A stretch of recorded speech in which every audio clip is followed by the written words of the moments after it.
Сәлем, мен супер көрермендерім. Бүгін сіздерге осындай қайнатылмайтын, оңай әрі тез дайын болатын салат дайындап көрсететін боламын. Ол үшін бізге ең алдымен осындай тазалап жуылған қызанақтарды турап аламыз.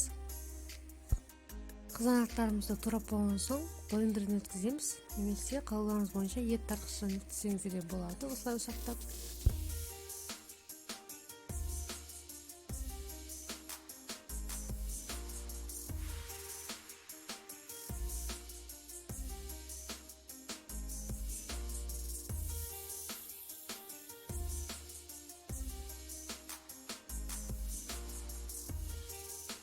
Қызанақтарымызды блендерден өткізіп болғаннан кейін осындай ашық қалампарды және де 4 түсе сарымсағымызды салып, жақсылап қоғытып блендерден өткізіп, барлығын араластырып аламыз.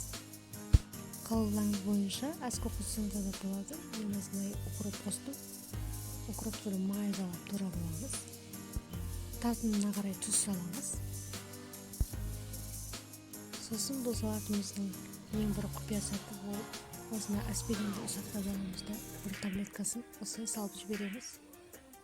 1 литр салатымызға 1 таблетка саламыз, яғни 1 килограмм помидорымызға осындай 1 таблетка аспирин салып жібереміз. Ұсақтап, сосын барлығын осылай араластырып аламыз.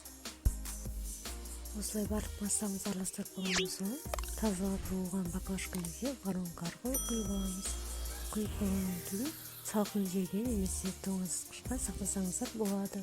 Егер менің видеомды ұнаған болса, лайк басып, комментарий қалдырып, подписаться етуді ұмытпаңыздар, және де келесі керемет видеоларды жіберіп алмаңыздар. Келесі видеоларда кездескенше қыздар.